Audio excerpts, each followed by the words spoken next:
Hello my dear student.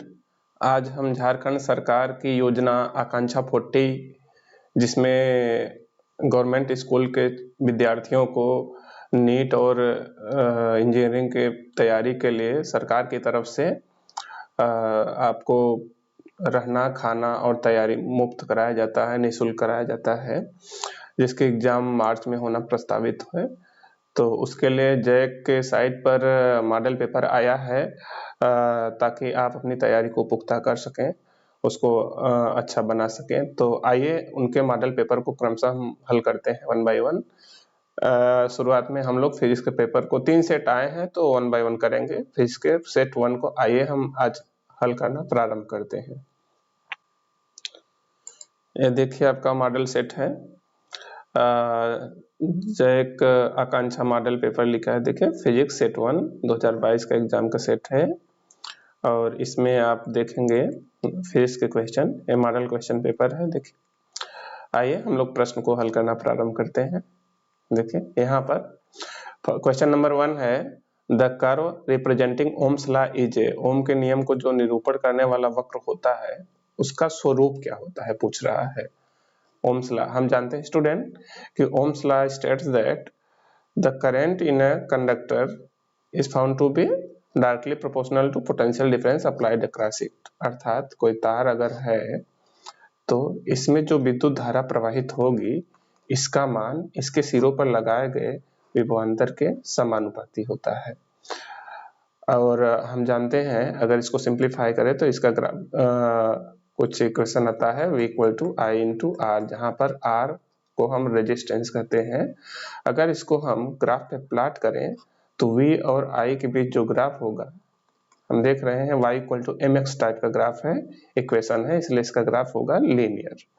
तो यहाँ पर ऑप्शन होगा 1 करेक्ट, लीनियर। देखते हैं नेक्स्ट क्वेश्चन।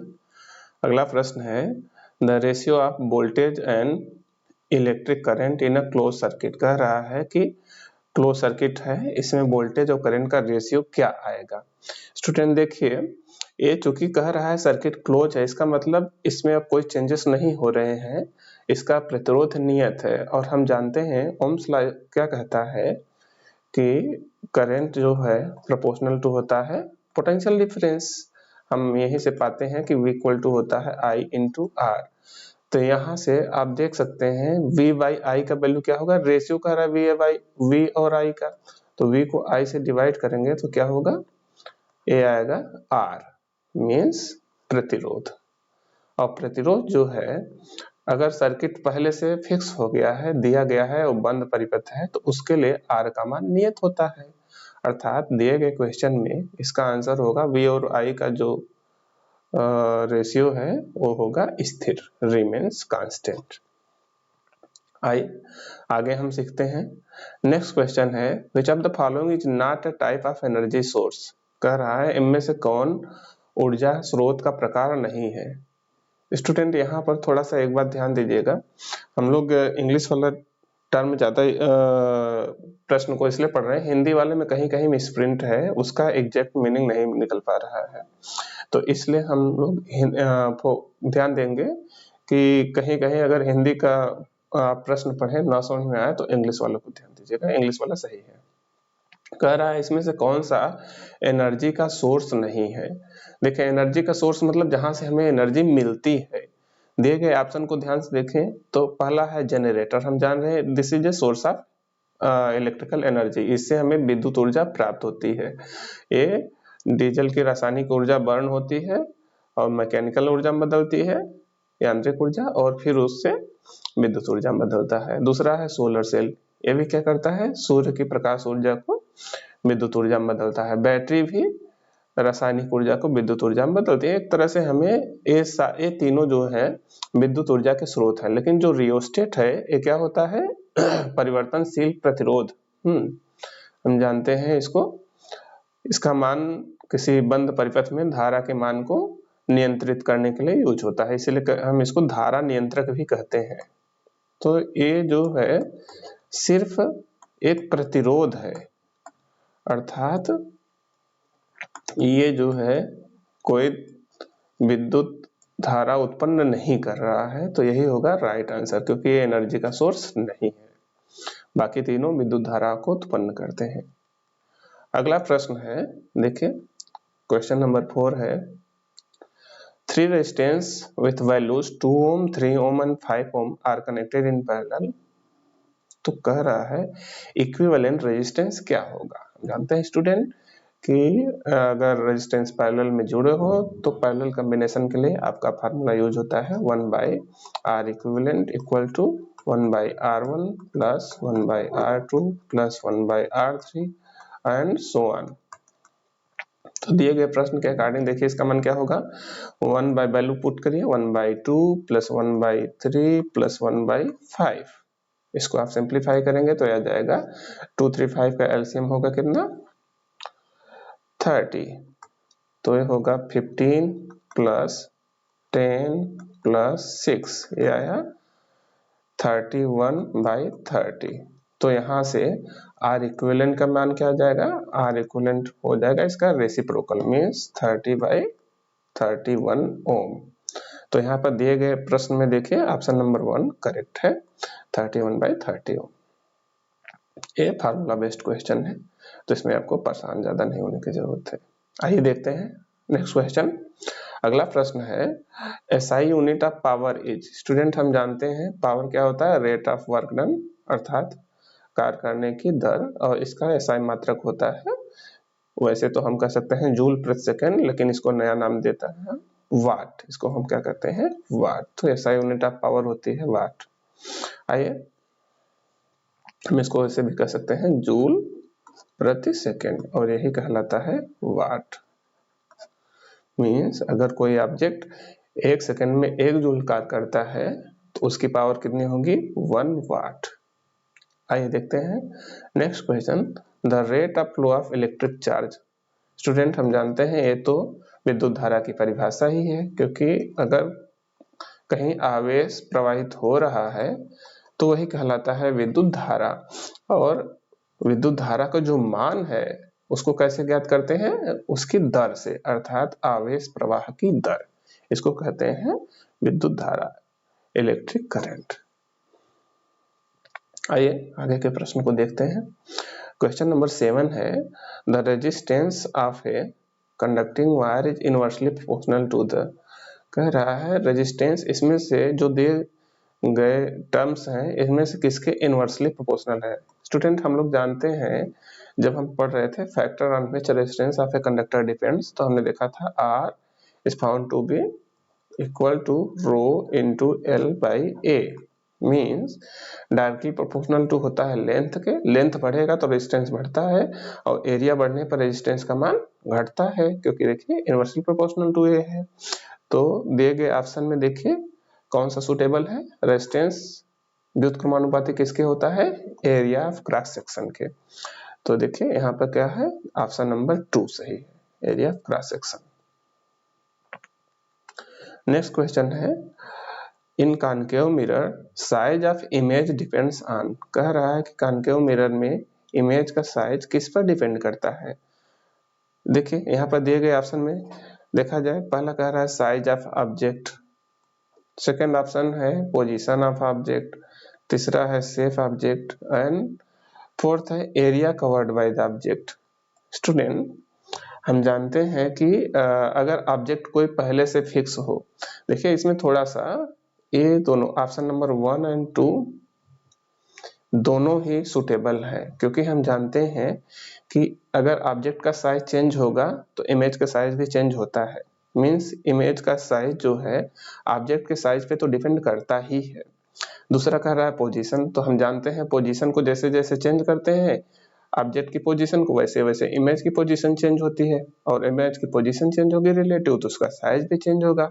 मींस जो साइज ऑफ इमेज है वो साइज ऑफ ऑब्जेक्ट पर भी डिपेंड करती है और पोजीशन ऑफ ऑब्जेक्ट पर भी डिपेंड करती है। लेकिन स्टूडेंट ऐसा क्वेश्चन अगर दे दे तो आप लोग प्रीफर करिएगा पोजीशन ऑफ ऑब्जेक्ट को टिक करने का, क्योंकि ये उसका एम यही था पूछने का, वो एक्चुअली यही जानना चाहता था आपसे। आइए देखते हैं अगला प्रश्न जो है, कह रहा है power of magnifying glasses is given by, कह रहा है अगर कोई मैग्नीफाइंग ग्लास है तो उसका पावर का एक्सप्रेशन क्या होगा, उसका व्यंजक क्या होगा। स्टूडेंट वैसे तो आपको एग्जाम 10th के बाद देना है, लेकिन ये क्वेश्चन जो है क्लास 12th फिजिक्स में है, जिसमें आप सिंपल मैग्नीफाइंग ग्लास की जब मैग्नीफिकेशन डिटरमाइन करते हैं तो उसका फार्मूला आता है, देखिए इसमें जो है दो एक्सप्रेशन आता है। अगर फाइनल इमेज स्पष्ट दृष्टि की न्यूनतम दूरी पर बनती है तो उस केस में मैग्नीफिकेशन का फार्मूला होता है 1+d/f, और अगर फाइनल इमेज इन्फिनिटी पे बनती है मींस रिलैक्स्ड आई से जब हम देखते हैं तो उसका मैग्नीफिकेशन होता है d/f। तो दिए गए क्वेश्चन में मैच कर रहा है फर्स्ट ऑप्शन, तो ये इसी की बात कर रहा है। तो देखिए पहला ऑप्शन कौन है, ऑप्शन नंबर 2 ये करेक्ट है, जहां की डी क्या होता है, स्पष्ट दृष्टि की न्यूनतम दूरी, इसको कहते हैं least distance of distinct vision, जानते हैं जिसका मान स्वस्थ व्यक्ति के लिए कितना होता है, नियर अबाउट 25 सेंटीमीटर, इसका मान अबाउट होता है 25 सेंटीमीटर स्वस्थ आंख के लिए। अगला क्वेश्चन है, in human I image is formed. Student आप जानते ही हैं कि इमेज जो है हमारे रेटिना पर बनती है, क्योंकि हमारा रेटिना जो है यही लाइट सेंसिटिव पार्ट होता है हमारे आंख का, यही वो हिस्सा है जो लाइट को सेंस करता है मींस महसूस करता है। बाकी हिस्सा सिर्फ जो है मैकेनिकल पार्ट्स होते हैं, वो फोकस करने के काम आते हैं इमेज ताकि रेटिना पे बने। तो इसका आंसर होगा ऑन रेटिना। आइए देखते हैं नेक्स्ट क्वेश्चन। स्टूडेंट्स में ध्यान देना है, रेटिना इमेज जो है कभी कभी रेटिना के पहले या बाद में भी बन सकती है, उस केस में हम कहते हैं कि आंख जो है वो डिफेक्टेड है, इसीलिए उसको कहते हैं डिफेक्ट्स ऑफ विजन में हम पढ़ते हैं कि अगर इमेज लेंस रेटिना से पहले बन गई तो हम कहते हैं मायोपिया, उसको क्या समस्या है, मायोपिया की, और रेटिना के बाद अगर इमेज बन रही है तो उसको कहते हैं हाइपरमेट्रोपिया, दूरदृष्टि दोष। तो इस तरह से उसको दृष्टि दोष में काउंट होता है, किया जाता है। लेकिन अगर आंख में कोई प्रॉब्लम नहीं है मींस जनरली अगर हम किसी वस्तु को देख पा रहे हैं, इसका मतलब है कि इमेज बन रही है रेटिना पे, क्योंकि रेटिना ही जो है हमारी आंख का सेंसिटिव हिस्सा है, वही लाइट को सेंस करता है और तभी हम उस चीज को देख सकते हैं। आइए आगे चलते हैं। नेक्स्ट क्वेश्चन है, for a diverging lens focal length is, कह रहा है अगर कोई डाइवर्जिंग लेंस है तो उसकी फोकल लेंथ क्या होती है।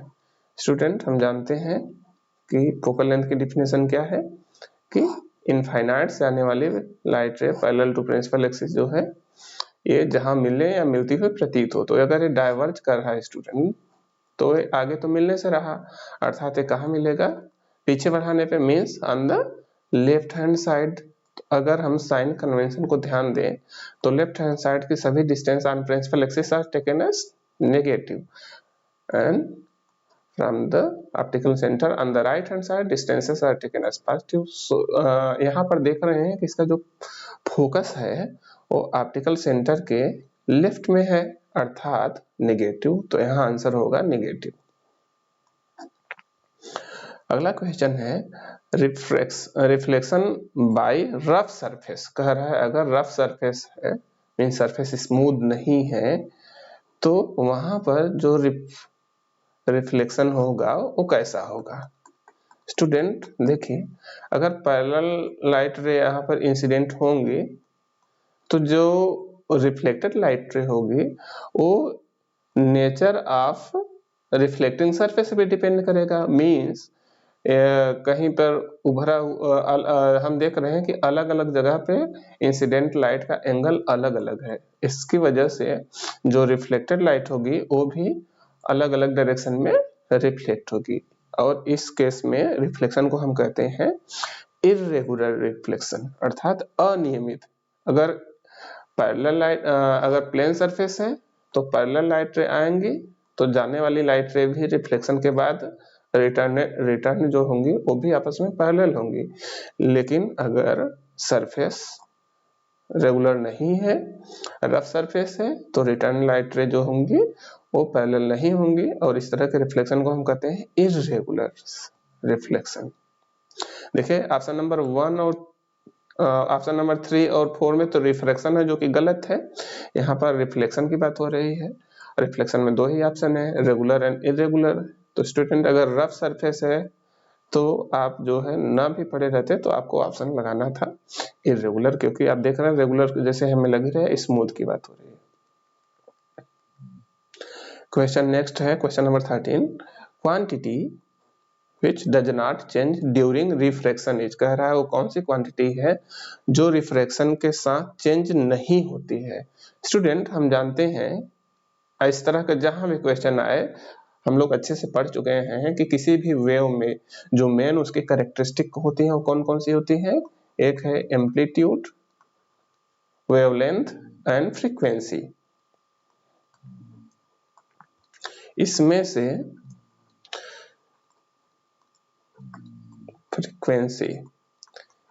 से एम्पलीट्यूड और वेवलेंथ जो है ये चेंज होती है with distance and with medium, अर्थात अगर डिस्टेंस जैसे जैसे वेव ट्रेवल करती जाती है आगे की तरफ बढ़ती है तो एनर्जी लॉस होता है और एम्पलीट्यूड उसका डिक्रीज होता है, ये भी चेंज होता है। और वेवलेंथ डिपेंड करता है मीडियम पे, अगर मीडियम डेंसर है तो वेवलेंथ कम हो जाती है, मीडियम अगर रेयर है तो वेवलेंथ बढ़ जाती है।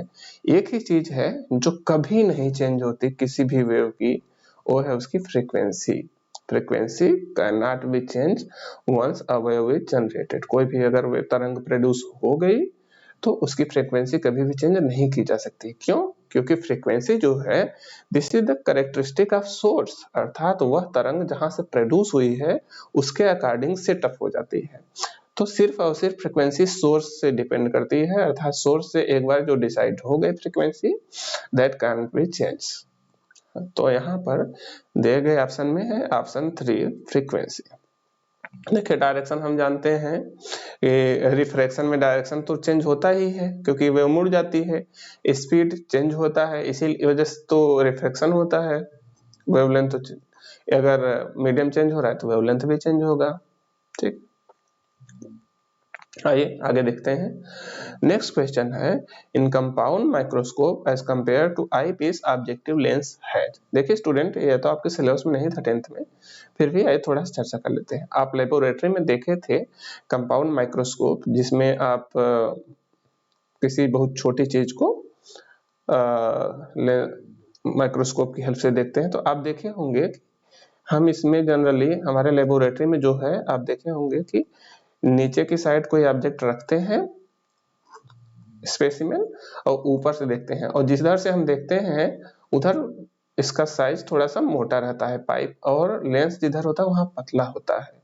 तो जो लेंस ऑब्जेक्ट की तरफ रहता है, यहाँ पर देखिए ऑब्जेक्ट है, तो ऑब्जेक्ट की तरफ जो रहता है उसको कहते हैं ऑब्जेक्टिव लेंस, और इधर से हम देख रहे हैं तो जो लेंस इधर रहता है आंख की तरफ इसको हम कहते हैं आई पीस।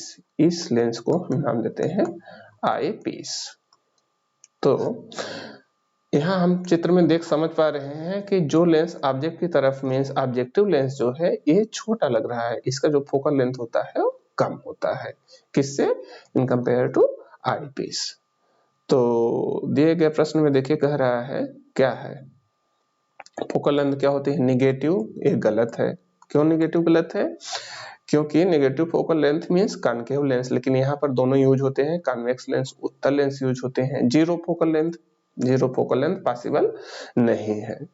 स्मॉल फोकल लेंथ या लार्ज फोकल लेंथ, देखिए स्टूडेंट इसमें तो दोनों ही जो लेंसेस है दोनों का फोकल लेंथ जो है स्मॉल होता है। क्यों?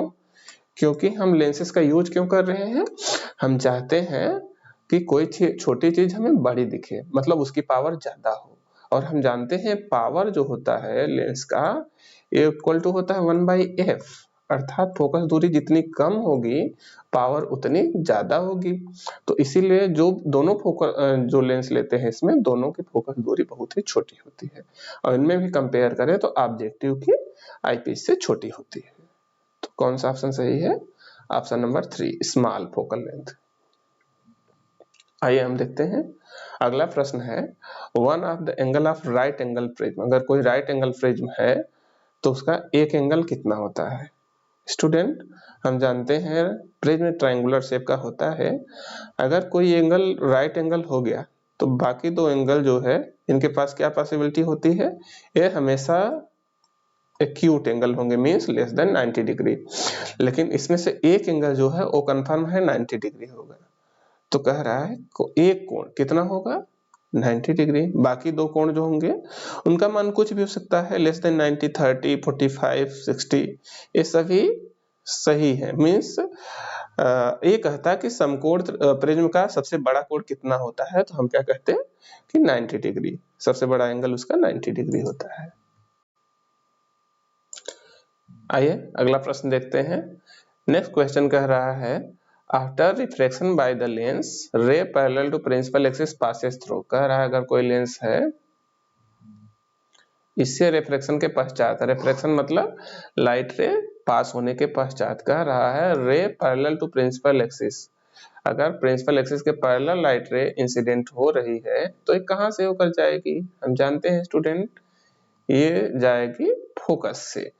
या तो फोकस से होकर जाएगी या फोकस से होकर आती हुई प्रतीत होगी in the case of concave lens. Concave lens अगर रहेगा तो इसमें लाइट रे पैरेलल टू प्रिंसिपल एक्सिस अगर आई तो फिर क्या होगा?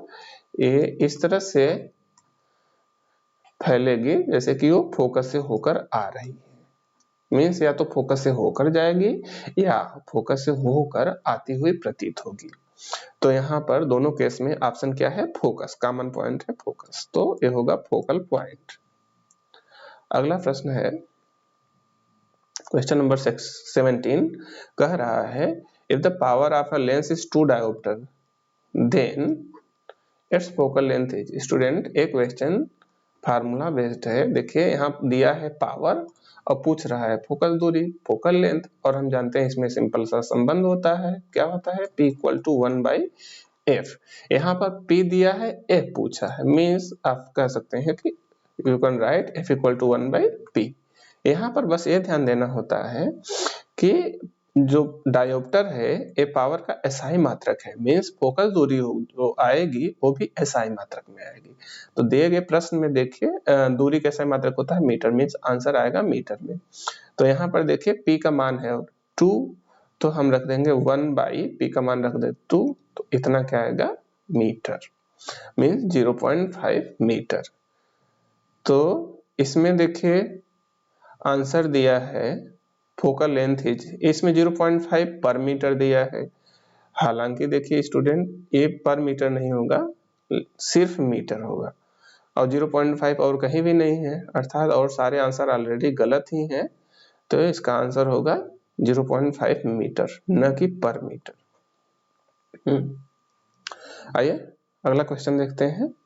नेक्स्ट क्वेश्चन है, the ratio of angle of incidence to the angle of refraction sin i by sin r का वैल्यू क्या होता है?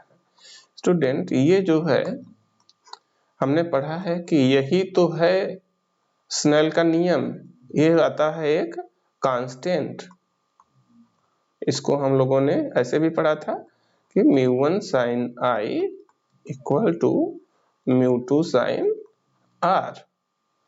यहां से भी आप देखेंगे आएगा sin i by sin r equal to μ2 by μ1, जो कि एक कांस्टेंट होगा। और यही क्या है? स्नेल का नियम। यही पूछ रहा है कि अनुपात किस में आता है, किस नियम में से, इनमें से। तो यह आता है स्नेल का नियम में से। अगला प्रश्न है, rainbows are formed when sunlight reflect through. कह रहा है सनलाइट कहां से जब रिफ्लेक्ट होती है तो रेनबो बनता है। स्टूडेंट, सिर्फ रिफ्लेक्ट नहीं होती है, इसमें जो है वाटर पार्ट के छोटी छोटी बूंदों से पानी की बूंद, जब प्रकाश किरण इसमें रिफ्रैक्ट भी होती है और रिफ्लेक्ट भी होती है। मीन्स यहाँ कई घटनाएं होती हैं। यहाँ पर हो रहा है रिफ्रैक्शन, रिफ्रैक्शन, और इस पिन पर होता है टोटल इंटरनल रिफ्लेक्शन, TIR।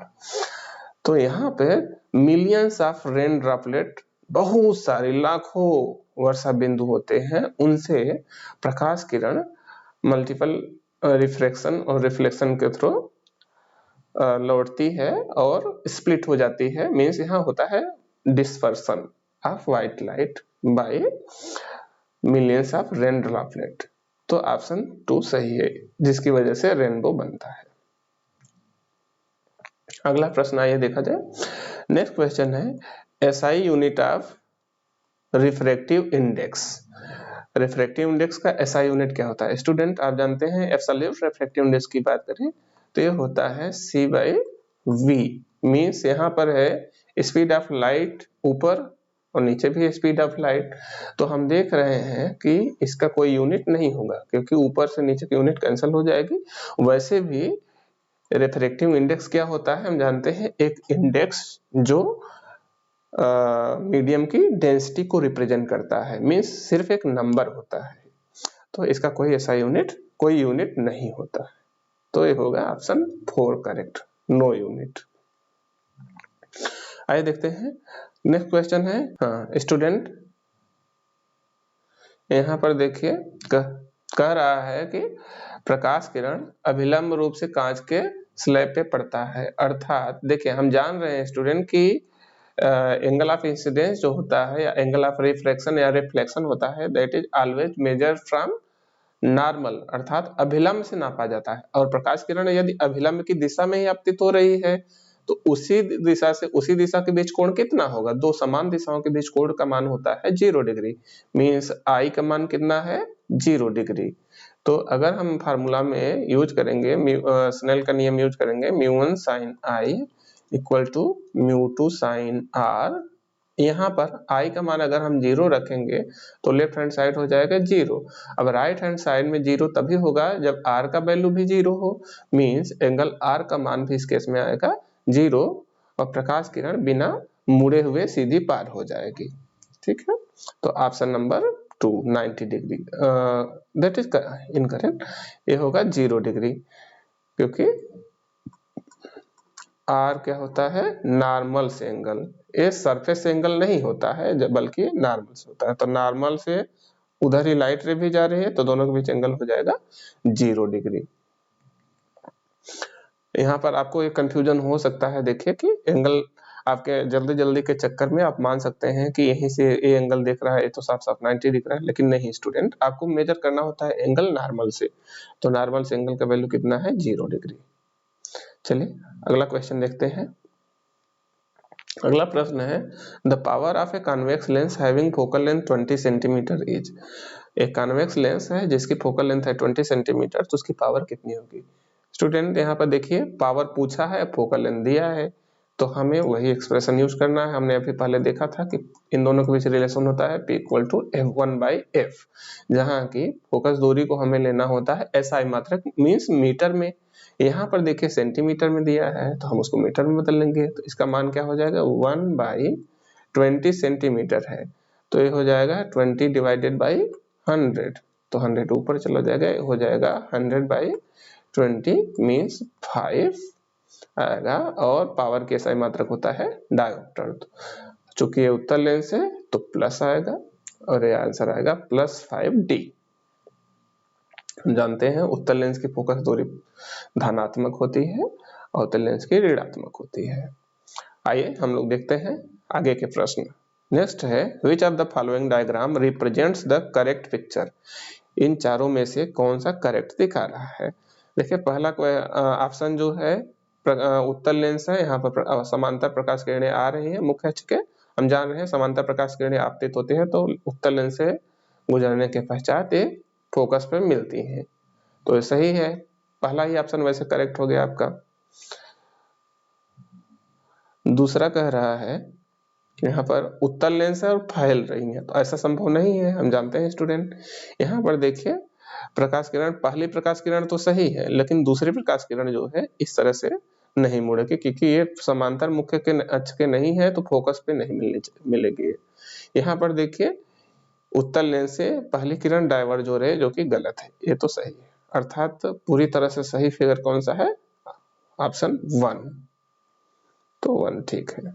आइए आगे हम देखते हैं नेक्स्ट प्रश्न। क्वेश्चन नंबर 24 कह रहा है the magnetic field inside a long straight solenoid carrying current. कह रहा है एक सोलेनॉइड है, इसमें मैग्नेटिक फील्ड किस प्रकार की होती है। स्टूडेंट, जैसा कि हम जानते हैं सोलेनॉइड के अंदर की मैग्नेटिक फील्ड जो होती है वो यूनिफॉर्म होती है। इसकी वैल्यू होती है mu naught into N into I, जो कि डिपेंड करती है उसके अंदर के मीडियम पे, नंबर डेंसिटी पर और धारा पे।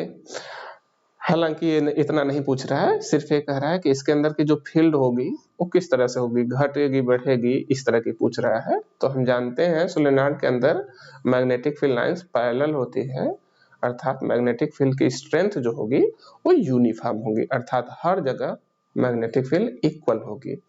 तो ऑप्शन नंबर 4 करेक्ट आंसर होगा। It will be the same at all point. आइए आगे देखते हैं। क्वेश्चन नेक्स्ट है red light is used in traffic signal because. कह रहा है रेड लाइट को ट्रैफिक सिग्नल में क्यों यूज किया जाता है। हम जानते हैं स्टूडेंट कि रेड लाइट, अगर सभी लाइट के बीच डिफरेंसेस की बात करें तो ये जो स्पेक्ट्रम ऑफ व्हाइट लाइट होता है विबग्योर, इसमें ऊपर से नीचे की तरफ जाने पर तरंगदैर्ध्य का मान बढ़ता है, और अगर ऊपर की तरफ जाएंगे तो क्या बढ़ता है, उसकी फ्रीक्वेंसी। हालांकि तरंगदैर्ध्य के साथ एक हम रिलेशन जानते हैं, हम स्कैटरिंग जब पढ़ रहे थे तो हमने देखा कि प्रकाश का प्रकीर्णन तरंगदैर्ध्य के साथ तरंग इनवर्सली प्रोपोर्शनल होता है। हालांकि वहां पर रिलेशन कुछ इस तरह का होता है 1/λ⁴। कुल मिला के हम ये कह सकते हैं कि लैम्डा का मान अगर बढ़ेगा तो प्रकीर्णन कम होगा, स्कैटरिंग कम होगा। और हम अगर चाह रहे हैं कि प्रकाश किरण बिना बिखरे, बिना स्कैटर हुए दूर तक जाए, तो प्रकीर्णन हमें कम चाहिए। अगर प्रकीर्णन कम चाहिए तो लैम्डा की वैल्यू ज्यादा लेना पड़ेगा। और प्रकाश के, श्वेत प्रकाश के स्पेक्ट्रम में सबसे ज्यादा तरंगदैर्ध्य किसकी होती है, रेड लाइट की। अर्थात इसीलिए हम चाहते हैं कि रेड लाइट लें ताकि ये बिना बिखरे दूर तक जा सके। अर्थ तो मुख्य कारण क्या हुआ, रेड का जो वेवलेंथ होता है सबसे ज्यादा होता है। ठीक है, तो यहाँ पर देखिए दिए गए ऑप्शन में क्या कह रहा है, colour of blood is red, गलत आंसर है। खून के कलर की वजह से तो लेते नहीं है। Animal can identify, traffic light को एनिमल के लिए क्यों हम लगाएंगे, हम अपने लिए लगा रहे हैं ना। ऑप्शन 3 कह रहा है रेड लाइट डिस्पर्सेस लीस्ट, अर्थात जो रेड कलर होता है वो सबसे कम बिखरता है। तो यही सही आंसर है, तभी तो ये दूर तक जाएगा बिना बिखरे, और दूर के व्यक्ति को भी आसानी से दिख जाएगा ट्रैफिक सिग्नल। ठीक है, चलिए आगे चलते हैं। अगला क्वेश्चन है mirage is an example of. कह रहा है मिराज जो है वो किस चीज का एग्जाम्पल होता है। हिंदी में कहते हैं मरीचिका। मरीचिका क्या होता है स्टूडेंट, हम जानते हैं कि रेगिस्तानी एरियाज में भीषण गर्मी के दिनों में वायुमंडल जो है हमारा कुछ इस तरह का होता है। यहाँ जमीन लाल तप्त होती है, जिसकी वजह से जमीन के संपर्क की जो हवा है वो काफी गर्म होने की वजह से फैल जाती है, अर्थात इसकी डेंसिटी कम हो जाती है, और जैसे जैसे ऊपर जाते हैं डेंसिटी बढ़ती जाती है। तो यहाँ कंडीशन थोड़ा सा चेंज हो जाता है, जिसकी वजह से कोई पेड़ वगैरह से चलने वाली प्रकाश किरणें पहले नीचे तो फैलती जाती हैं क्योंकि रेयर में जा रही है, और एक बार इसका होता है टोटल इंटरनल रिफ्लेक्शन, जिसकी वजह से फिर ये ऊपर की ओर मुड़ती जाती है। तो कोई व्यक्ति अगर यहाँ पर देख रहा है उस पेड़ को, तो इसको ये पेड़ नीचे की तरफ दिखता है, तो इसको महसूस होता है कि यहाँ पर शायद कुछ पानी उनी है, इसी को कहा जाता है मरीचिका। तो इसको कोई वस्तु उल्टी दिखती है रेगिस्तान में। और यहाँ पर देखिए कौन कौन सी घटना हो रही है, वायुमंडलीय अपवर्तन हो रहा है, और इस बिंदु पर क्या हो रहा है, टोटल इंटरनल रिफ्लेक्शन, अर्थात पूर्ण आंतरिक परावर्तन। तो दिए गए ऑप्शन में ये दोनों किसमें है, देखिए ऑप्शन नंबर 3 में रिफ्लेक्शन भी हो रहा है और टोटल इंटरनल रिफ्लेक्शन भी हो रहा है। तो ऑप्शन नंबर 3 करेक्ट है। आइए देखते हैं आगे का प्रश्न। क्वेश्चन नंबर 27 कह रहा है a star appears twinkle in the sky because of, कह रहा है कि जो तारा होता है ट्विंकल क्यों करता है, टिमटिमाते हुए क्यों दिखाई देते हैं। स्टूडेंट यहाँ पर आप थोड़ा ये ध्यान दीजिएगा कि आप तारा जब देखेंगे तो आपको टुमटुमाते हुए नहीं दिखेगा, वो स्टेबल दिखता है। हालांकि जो तारा बहुत बहुत हल्का दिख रहा हो उसको देखेंगे तो हल्का हल्का झिलमिलाहट महसूस होता है। हालांकि उसका कारण मुख्यतः आपको यहाँ पर लिखना है रिफ्रैक्शन बाय एटमॉस्फेयर। देखिए कौन सा है, ऑप्शन नंबर 3। होता क्या है कि जो हमारा वायुमंडल है, हम जानते हैं अगर सतह से ऊपर की तरफ जाते हैं तो हमारे वायुमंडल की डेंसिटी घटती जाती है, अर्थात डेंसिटी चेंज होती है, जिसकी वजह से स्टार से जो आती है लाइट रे वायुमंडल में हमारे प्रवेश करने के बाद सीधे रास्ते पर न चल के ये बेंट होती जाती है, जिसकी वजह से अगर हम तारे को देखेंगे तो वो उस जगह पे नहीं दिखाई देगा जहां पर वो है, बल्कि हमें दूसरी जगह पे अपीयर होगा। तो इसी को कहते हैं हम तारों को टिमटिमाना। हालांकि इसमें टिमटिमाने जैसी कुछ चीज तो हुई नहीं। टिमटिमाने का मुख्य कारण ये होता है कि जो हमारा वायुमंडल है स्टेबल नहीं है, ये हिलता डुलता रहता है, चलता फिरता रहता है, जिसकी वजह से वायुमंडल में जो चेंज होगा उसकी वजह से लाइट रे का जो पाथ होगा वो भी चेंज होगा, अर्थात ये मुड़ेगा, हल्का फुल्का इधर उधर होता रहता है। तो तारे का जो अपरेंट पोजीशन है वो एक जगह ना होकर अलग अलग हल्का सा हिलता हुआ महसूस होगा। तो मुख्य कारण इसका क्या है, refraction of light by the atmosphere, वायुमंडल द्वारा प्रकाश का अपवर्तन।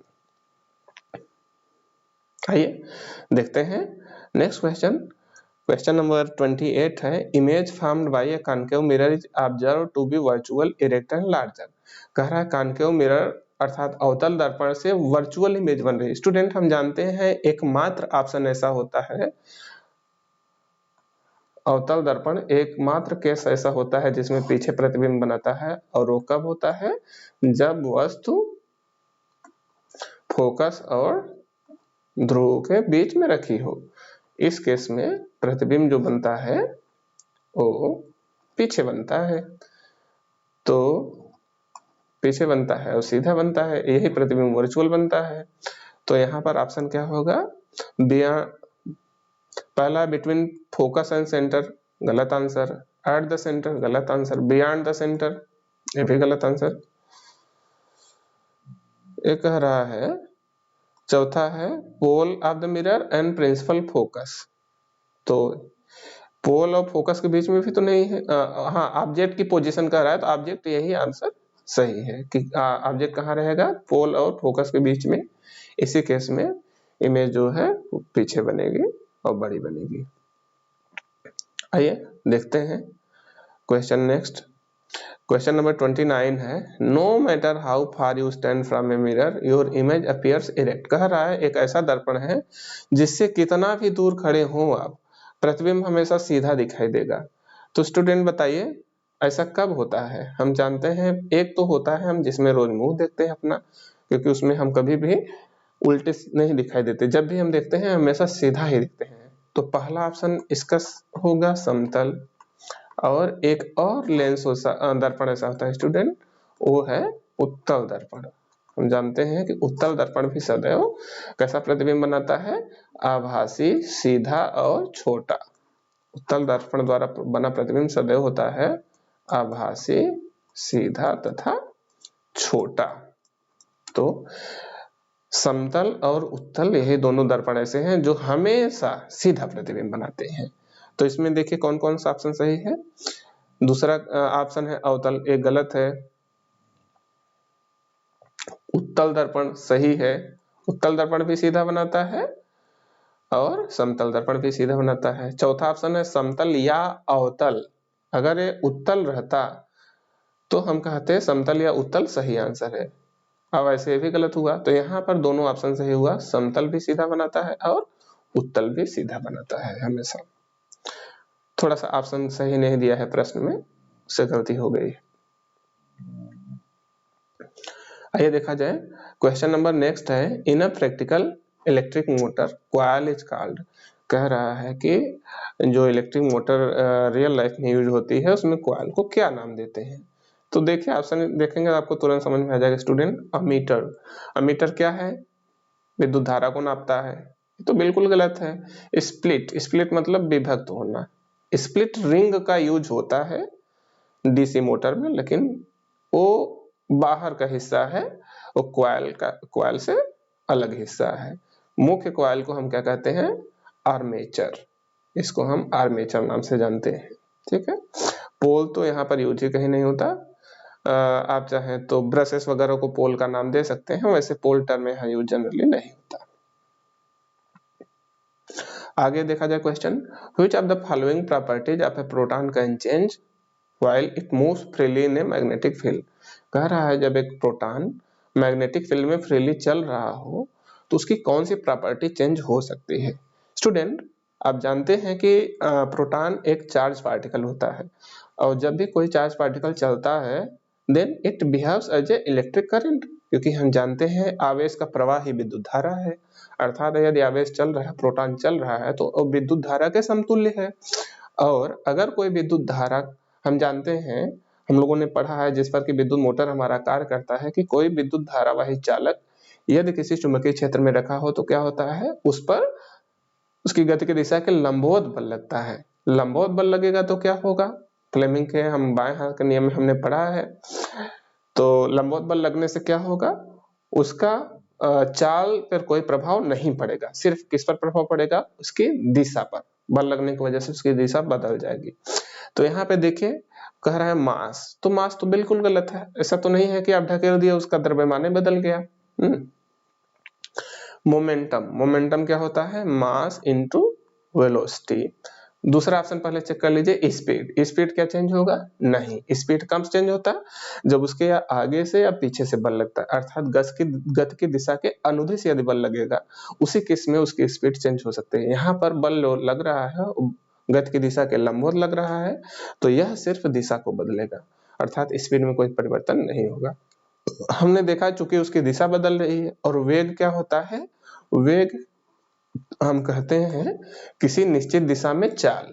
इसमें क्या होता है? चाल प्लस दिशा, अर्थात ये दोनों को मिलाकर बनता है वेग। तो चाहे चाल बदले चाहे दिशा बदले, हम क्या कहेंगे कि वेग बदल रहा है। तो इस क्वेश्चन में हम देख रहे हैं दिशा बदल रही है, तो हम क्या कहेंगे कि उस प्रोटॉन का वेग बदलेगा, और वेग बदलेगा तो संवेग भी बदलेगा। तो ऑप्शन 3 करेक्ट आंसर होगा। आइए देखते हैं नेक्स्ट क्वेश्चन है, the phenomena of electromagnetic induction is. कह रहा है विद्युत चुंबकीय प्रेरण की परिघटना को क्या कहते हैं। इसमें क्या होता है एक्चुअली? पहला है process of charging a body. Student, ज्यादा हम इसमें देखने से पहले हम जानते हैं इलेक्ट्रोमैग्नेटिक इंडक्शन क्या होता है, कि जब कोई करंट इंड्यूज हो, इलेक्ट्रोमोटिव फोर्स इंड्यूज हो, जब एक तरह से विभवांतर उत्पन्न हो चुंबकीय क्षेत्र के प्रभाव से। तो यहाँ पर दिए गए प्रश्न में पहला तो है आवेशित करने की प्रक्रिया, कह रहा है चार्जिंग बॉडी, ये गलत है, इसको चार्जिंग ही कहेंगे। जनरेटिंग मैग्नेटिक फील्ड, हम जानते हैं स्टूडेंट इलेक्ट्रोमैग्नेटिक इंडक्शन में मैग्नेटिक फील्ड को जनरेट नहीं करते, बल्कि ये पहले से अवेलेबल होता है। थर्ड है producing induced current due to relative motion between magnet and coil. Student, यही है ऑप्शन करेक्ट, क्योंकि हम जानते हैं, एक सिंपल से एग्जांपल ले अगर, तो जनरेटर में, विद्युत जनरेटर में हम देखते हैं स्टेडी मैग्नेट के बीच में जब हम कॉइल को रोटेट कराते हैं, अर्थात सापेक्ष गति कराते हैं, तो क्या होता है? उसमें इंड्यूस करंट, प्रेरित धारा उत्पन्न होती है। तो एक सही आंसर है। आइए आगे हम देखते हैं, नेक्स्ट क्वेश्चन है, the device used for producing current is called. कह रहा है ऐसी डिवाइस जो विद्युत धारा को उत्पन्न करती है उसका क्या नाम है। स्टूडेंट, आप जानते हैं विद्युत धारा कहाँ कहाँ से उत्पन्न होती है। हमने देखा है, पहले हम जानते थे सेल के बारे में, तो सेल जो है केमिकल वाले सेल जो होते हैं उनसे विद्युत धारा उत्पन्न होती है।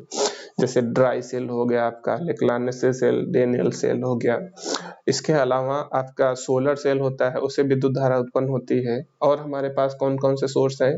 अगला होता है जनरेटर, इलेक्ट्रिक जनरेटर, जो कि यांत्रिक ऊर्जा को विद्युत ऊर्जा में परिवर्तित करता है। तो दिए गए ऑप्शन में देखिए अमीटर दिया है, अमीटर तो विद्युत धारा को नापता है न कि पैदा करता है, तो ये तो गलत आंसर हुआ। गैल्वेनोमीटर क्या है, करंट को सेंस करने के लिए यूज होता है। मोटर क्या करता है, ये विद्युत धारा प्रवाहित होती है इसमें तो घूमता है, अर्थात ये यांत्रिक ऊर्जा विद्युत ऊर्जा को यांत्रिक में बदलता है। विद्युत में कौन बदलता है, वो है जनरेटर। तो यहाँ पे ऑप्शन 1 ही आपका सही आंसर था। हमने सब ऑप्शन को देखते चल रहे हैं क्योंकि आपको पता रहे, कंफ्यूजन ना रहे, इसलिए हम सभी ऑप्शनों को कंसीडर करते चल रहे हैं। आइए देखते हैं नेक्स्ट क्वेश्चन।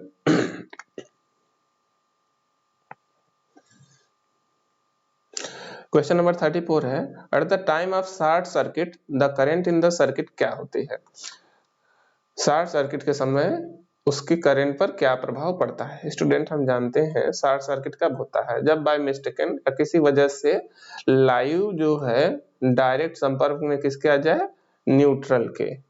मींस एक तरह से कहें बैटरी का दोनों सिरा उच्च विभव और निम्न विभव डायरेक्ट संपर्क में आ जाए। उस केस में क्या होगा, जब हम जानते हैं कि बैटरी जैसे है आपका प्लस माइनस, अगर इसको हम डायरेक्ट जोड़ दें तो प्रतिरोध का मान क्या हो जाएगा, 0। यहाँ कोई प्रतिरोध नहीं जुड़ा है और I इक्वल टू होता है ओम के नियम से I बराबर V/R, अर्थात R अगर 0 हो गया तो I कितना हो जाएगा, अनंत, क्योंकि हम जानते हैं 0 से भाग देने पर अनंत आता है, अर्थात अधिकतम धारा बहेगी। बैटरी की जितनी क्षमता होगी उतनी धारा बहेगी, बहुत अधिक धारा, जिसकी वजह से जो सोर्स होता है इस पर बहुत लोड पड़ेगा और अक्सर ये खराब होने की संभावना होती है शॉर्ट सर्किट से। इसीलिए आपने देखा है कि जनरली ट्रांसफार्मर आप देखे हैं जल जाता है, या बैटरी का प्लस माइनस डायरेक्ट अगर छुआ देंगे तो क्या होगा, बैटरी का चार्ज सारा खत्म हो जाएगा, मीन्स बैटरी खराब हो जाएगी।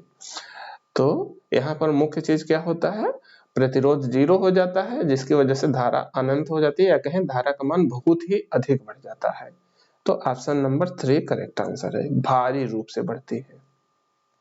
कह रहा है धारा पर क्या प्रभाव पड़ता है, तो धारा क्या होती है, बहुत तेजी से बढ़ती है। आइए अगला क्वेश्चन देखते हैं। क्वेश्चन नंबर 35 है, person suffering from myopia are advise to use. कह रहा है एक व्यक्ति है जिसको मायोपिया की समस्या है, तो इसको किस तरह का चश्मा पहनना चाहिए। स्टूडेंट देखिए मायोपिया में क्या होता है, इसमें व्यक्ति का जो वस्तु का प्रतिबिंब है वो पहले बन जाता है, इसको निकट दृष्टि दोष भी कहते हैं। अब देखिए पहले बनने का क्या अर्थ है, हम जानते हैं प्रतिबिंब नजदीक कब बनता है, जब वस्तु दूर रखी हो, अर्थात दूर रखी वस्तु के केस में प्रतिबिंब इसका रेटिना से पहले बन जाता है। तो अगर हम चाह रहे हैं इसको ये साफ साफ देखें तो क्या होगा, इस प्रतिबिंब को हमें रेटिना तक पहुंचाना होगा, अर्थात प्रकाश किरण को फैलाना पड़ेगा। तो फैलाने के लिए फैलाने वाला लेंस चाहिए, और वो कौन सा लेंस है जो लाइट रेज को फैलाता है, डाइवर्जिंग लेंस, वो है अवतल लेंस। तो हम यहाँ पे उसको क्या सजेस्ट करेंगे कि तुम जो चश्मा पहनो वो कौन सा लेंस होना चाहिए, अवतल लेंस का, क्योंकि वो प्रकाश को फैलाएगा उचित मात्रा में, ताकि जो प्रकाश किरण पहले ही मिल जा रही थी वो रेटिना पर जाके मिले और उसको वस्तु स्पष्ट दिखाई दे। तो यहाँ पर कौन सा ऑप्शन सही होगा, अवतल लेंस प्रयोग करने के लिए, कॉनकेव लेंस। आइए आगे देखते हैं। नेक्स्ट क्वेश्चन है, a resistor having resistance 6.2 ohm is connected across a battery of 5 volt by means of wire of negotiable resistance। कह रहा है एक रेजिस्टेंस है 6.2 ओम का, उसको 5 वोल्ट की बैटरी से जोड़ रहे हैं और तार मान लीजिए रेजिस्टेंस नहीं है तार में, तो कह रहा है the current that pass through the resistor is 0.4 ampere. आइए फिगर बना लेते हैं जल्दी, सर्किट डायग्राम। कह रहा है कि एक बैटरी है 5 वोल्ट की और इससे जुड़ा है एक रजिस्टर, रजिस्टर का वैल्यू कितना है 6.2 ओम। अब कह रहा है कि इससे 0.4 एम्पियर की करंट पास हो रही है, 0.4 एम्पियर की करंट पास हो रही है। तो कह रहा है total power produced by the battery is, तो बैटरी से जो पावर खर्च हो रही है उसका वैल्यू कह रहा है कितना होगा। स्टूडेंट हम जानते हैं पावर के कई सारे एक्सप्रेशन हमने पढ़ा है, P equal to V into I या आई स्क्वायर आर या V स्क्वायर बाई आर, इन तीनों में से जो सूटेबल होता है क्वेश्चन के अकॉर्डिंग उसको हम यूज करते हैं। यहाँ पर देखिए V और I दोनों का मान डायरेक्ट दे दिया है कि बैटरी से इतनी धारा ली जा रही है। तो डायरेक्ट हम चाहे तो इसको यूज करें 5 इंटू 0.4 अगर हम करेंगे, पहला P equal to V into I, तो 5 इंटू 0.4 अगर यूज करेंगे तो यह जाएगा 2.0 वाट।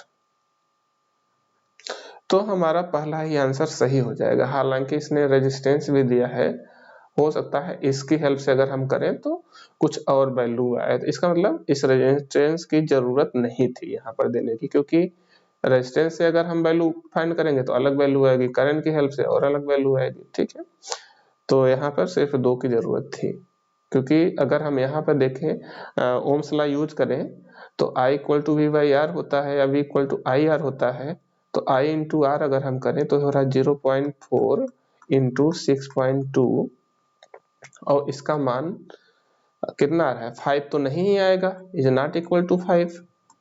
इसका मतलब जो वैल्यूज है वो गलत दी गई है प्रश्न में, तो देख लीजिएगा इसको। हालांकि सबसे पहले P equal to V I use करिए, उसके अकॉर्डिंग 2 वाट ऑप्शन सही है।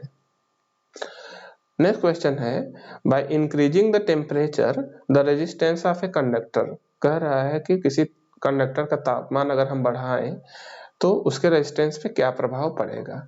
स्टूडेंट हम जानते हैं रेजिस्टेंस कौन कौन से फैक्टर पर डिपेंड करता है, रेजिस्टिविटी पे, लेंथ पर और उसके एरिया क्रॉस सेक्शन पे।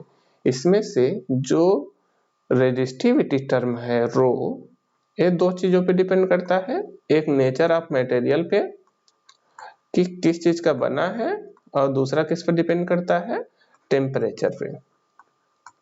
हम लोग देखे हैं कि जनरली जब किसी मटेरियल को हीट करते हैं, गर्म करते हैं, तो क्या होता है उसका मॉलिक्यूलर मोशन, मॉलिक्यूलर वाइब्रेशन बढ़ जाता है। मॉलिक्यूलर वाइब्रेशन बढ़ने की वजह से उसमें कोलिजन अर्थात टक्कर ज्यादा होने लगते हैं, और अगर टक्कर ज्यादा होने लगेंगे तो इलेक्ट्रॉन को चलने में आसान होगा या मुश्किल, हम जान रहे हैं। सिंपल सी बात है, टक्कर बढ़ेगा तो इलेक्ट्रॉन का टक्कर की वजह से स्पीड घटेगा, इलेक्ट्रॉन को चलना मुश्किल होगा अर्थात रुकावट बढ़ेगी। तो दिए गए प्रश्न में रेजिस्टेंस कह रहा है क्या होगा, तो ऑप्शन 1 करेक्ट होगा। रेजिस्टेंस क्या होगा, बढ़ेगा, क्योंकि हम जान रहे हैं टेम्परेचर बढ़ेगा तो रेजिस्टेंस बढ़ेगा, उसका रेजिस्टिविटी भी, विशिष्ट प्रतिरोध भी बढ़ता है। आइए देखते हैं अगला प्रश्न। नेक्स्ट है, as compare to short wires long wires है, कह रहा है कि छोटी तार है और बड़ी तार है, दोनों में सामान्य रूप से अगर तुलना करें तो प्रतिरोधों में क्या संबंध होगा। हम जानते हैं स्टूडेंट, अभी हमने देखा कि R जो होता है किस पर डिपेंड करता है, रो इंटू एल बाई ए। इसमें हम देखें अगर वायर की लंबाई की बात करें तो R और लेंथ में क्या संबंध होता है, डायरेक्टली प्रोपोर्शनल। मतलब जो प्रतिरोध होता है वो लंबाई के डायरेक्टली प्रोपोर्शनल होता है। तार छोटी होगी तो प्रतिरोध कम होगा, तार बड़ी होगी तो प्रतिरोध ज्यादा होगा। तो बताइए, कह रहा है as compare to short wire long wire है, अर्थात जो लंबी वाली होगी वो छोटी वाली से प्रतिरोध उसका क्या होगा, तो तार अगर लंबी है तो प्रतिरोध उसका ज्यादा होगा। तो ऑप्शन नंबर 1 होगा सही ऑप्शन, मोर रेजिस्टेंस। आइए देखते हैं नेक्स्ट क्वेश्चन। कह रहा है current produced by AC generator is, AC generator जैसा कि स्टूडेंट नाम से ही समझ में आ रहा है, एसी जनरेटर क्या होता है, जो एसी वोल्टेज उत्पन्न करे, अर्थात जो उसका विभव होता है एसी अर्थात अल्टरनेटिंग होता है, मतलब इस तरह से विभव उत्पन्न होता है। और हम जानते हैं स्टूडेंट I इक्वल टू होता है V बाई आर, अर्थात वोल्टेज जिस तरह से मान बदले उसी तरह से I का भी मान बदलेगा, अर्थात इसमें जो धारा होगी उसका भी मान अल्टरनेटिंग होगा, अर्थात अल्टरनेटिवली इसका मान बदलेगा इस तरह से। ठीक है, तो इस धारा को क्या कहते हैं, अल्टरनेटिंग करंट, हिंदी में प्रत्यावर्ती धारा। ठीक है, आइए आगे के क्वेश्चन देखते हैं। क्वेश्चन नंबर 40 है, a large amount of current passes through earth wire because it has, earth wire से कह रहा है कि बहुत ज्यादा करंट पास होती है। क्यों? क्योंकि अगर प्रतिरोध का खाली मेन कंपेयर किया जाए तो जो अर्थ वायर होता है वो उसका मेन उद्देश्य क्या होता है? सेफ्टी। तो सेफ्टी अगर चाहिए आपको तो इसमें करंट सारी की सारी इसको अकेले ले लेना चाहिए, मीन्स इसका रेजिस्टेंस कम होना चाहिए ताकि इसमें अधिक से अधिक करंट पास हो सके, तभी तो आपकी सुरक्षा कर पाएगा, ताकि आपकी बॉडी में से होकर कोई करंट ना पास हो बल्कि उस वायर से होकर पास हो। तो करंट अगर ज्यादा फ्लो करना है तो रेजिस्टेंस क्या होना चाहिए? कम होना चाहिए। तो उसका प्रतिरोध बहुत ही कम होता है। फ्रीक्वेंसी का यहाँ कोई लेना देना नहीं है। तो इस तरह से स्टूडेंट देखिए ये क्वेश्चन कंप्लीट हो गए, 40 तक ही क्वेश्चन थे। तो हमने पहला सेट हल किया आपके आकांक्षा एग्जामिनेशन के लिए जो कि मार्च में प्रस्तावित है, और इसके बाकी जो पार्ट्स हैं मीन्स सेट 2 और सेट 3 के क्वेश्चन भी हम जल्दी अपलोड करेंगे। और इसमें अगर कोई आपको असुविधा हो तो हमें तुरंत सूचित करें, आप कमेंट में बताएंगे तो हम उसको फिर से आपको सॉल्यूशन बताने की कोशिश करेंगे हम। धन्यवाद।